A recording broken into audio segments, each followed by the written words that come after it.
speak for themselves. Ah! Ah!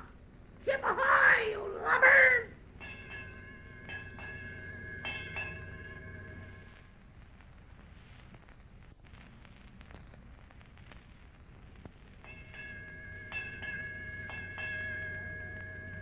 All aboard for the transcribed premiere production, The Cruise of the Pearl Parrot, that thrilling, exciting story of the sea. In our last adventure, we left Captain Dalton, Dickon, and his Pearl Parrot, and Johnny Robbins in Mr. Grange's cabin. Ezra Grange has just insisted that Johnny, who was left by Altesta in a cask on board the Pearl Parrot, be sent home on the first returning ship they meet, simply because he apparently doesn't like the boy's name. Immediately afterward, Grange discovered his own sister, Sue, stowed away in his sea chest. It is now just a few moments later, and Grange is furiously addressing his sister. Sue, you are without question of doubt the most headstrong little girl I've ever known. You deliberately disobeyed your parents' wishes and mine. Well, I never have gotten what I wanted. I knew the only way I could go on one of these cruises was to go by myself. You'd never take me. This means simply that you will have to go back home on the first boat we meet, just like the boy. Avast, Mr. Grange. You can't send the girl back on a strange craft all by herself. Mr. Dalton, this is my ship, and I'm perfectly capable of taking charge of my own affairs. And I'll thank you not to meddle in them. Blow me down. Mr. Grange, I'll have you know I'm master of this ship, and who sails on her is my business. Why this talk of sending the lad back to port? Because you don't like his long first name is a lot of nonsense. His first name doesn't have anything to do with it. I won't have anyone on my ship named Robbins. And why not? None of your business. Well, there is evidently something about this cruise other than whaling. I wish you would explain it all to me before I signed on as skipper of this craft. But you're the owner, and I suppose you know what you're doing. Now you're acting sensible, Captain Dalton. Well, we'll send them back as soon as we hail a ship. But where do you want the lad to bunk in the meantime? But I don't think you should send either one of us back. Now, you stay out of this. Keep the boy in your cabin, Captain Dalton. I'll take care of my sister. Dickon, what are you standing there gaping at me for? Take that parrot and get on deck. Aye, aye, sir. I'm sorry, sir. Come along, Johnny lad. We'll go on deck. Oh, Captain Dalton, I'm sorry to cause all the trouble, but I do wish Mr. Grange would let me stay. Well, lad, it may be all for the best. But batten down my hatch. I don't understand what he has against your name. Careful, sir. I'll raise the hatch. Blow me down, sir. I'm bloomin' sorry the young'uns can't stay aboard.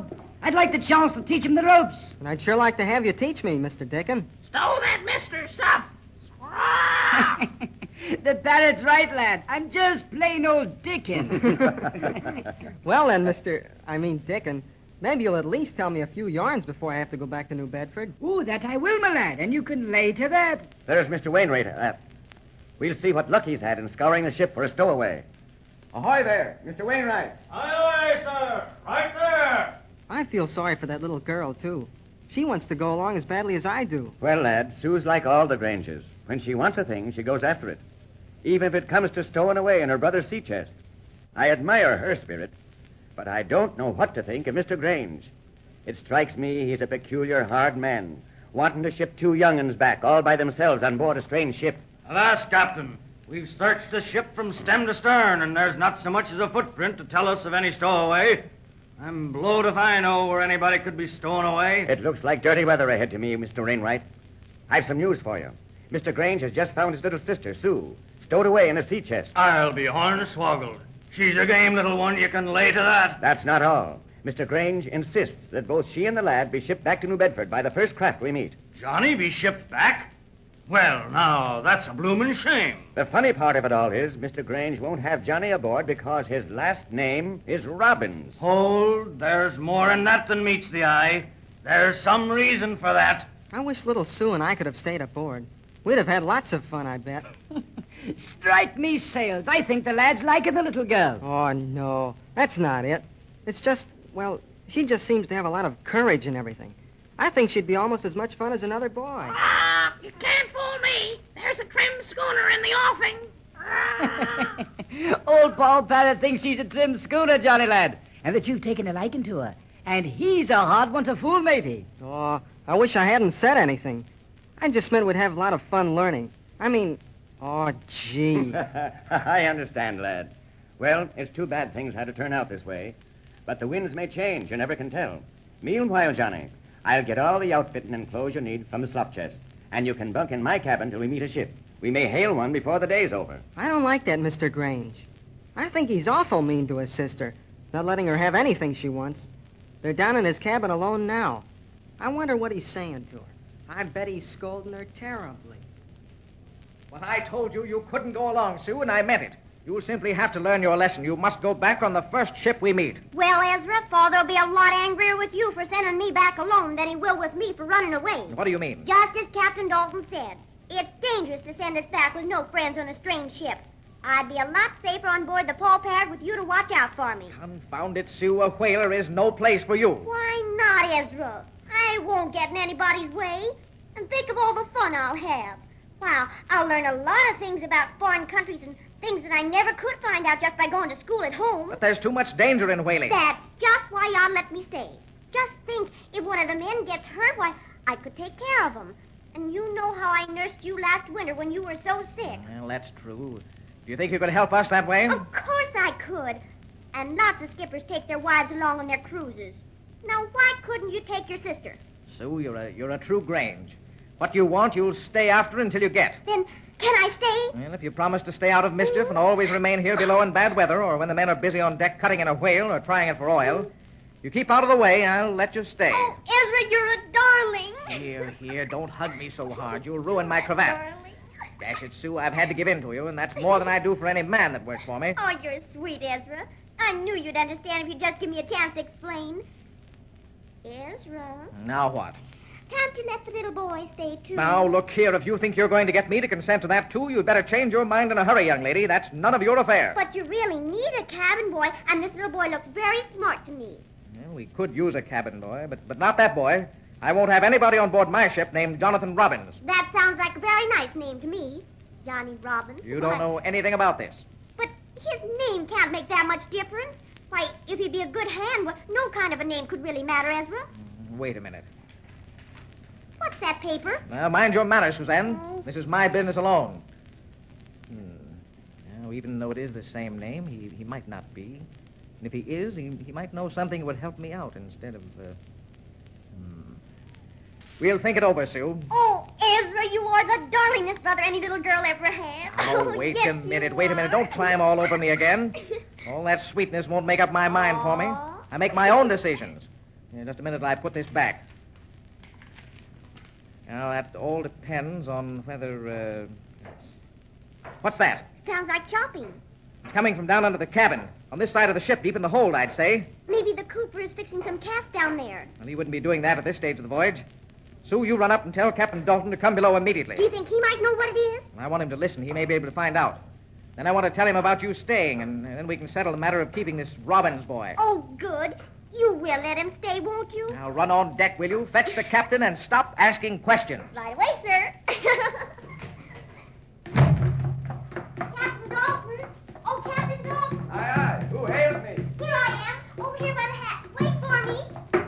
It's little Miss Grange, and she looks excited, sir. Shiver me timbers. Heavy seas to starboard, mates. Reef in the top gallantsails. Stow that chatter, Paul, stow it. Something's in the wind. Blow me down, Miss Sue. Has something happened? Captain Dalton, my brother wants to see you in his cabin right away.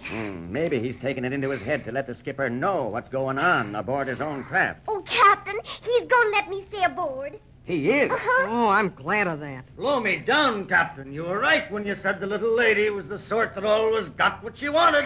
And I think he may let the little boy stay, too. Really? Uh-huh. Oh, that's wonderful. Lash me to a yardarm. But this little one certainly knows how to fix things. And that's why he wanted me below, eh? Well, not only that, but there's a strange noise down in the hold under our cabin, like somebody chopping wood. Blow me down. That will call for looking into. Stand by with a few hands, Mr. Wainwright, to search the hold when I get back on deck for Mr. Grange's cabin. I'll be right back. Aye, aye, sir. I'll fetch them now. You made him let me stay, Miss Grange. I think that's just too good to be true. I don't know just how to thank you. Oh, that's all right, Johnny. And you mustn't call me Miss Grange. All my friends call me Sue, and we're going to be friends, aren't we, Johnny? Gee, I hope so, Sue. My hat's off to you, miss. You can do more with a gentleman than the captain himself.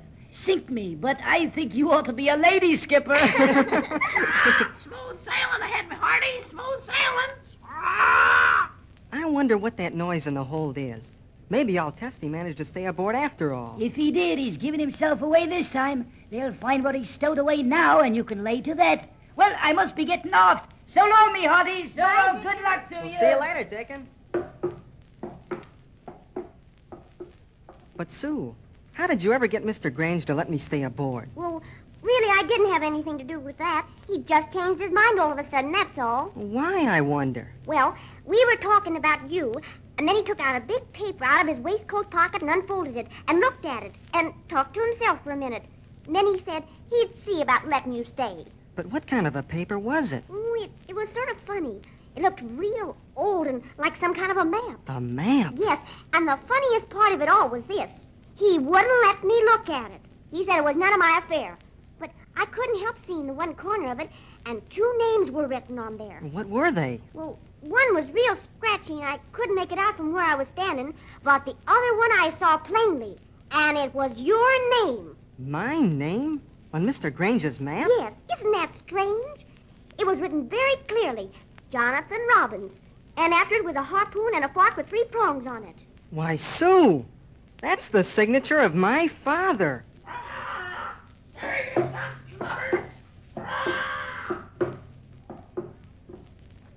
Well, here's something new. What is Ezra Grange doing with a map with Johnny's father's name on it?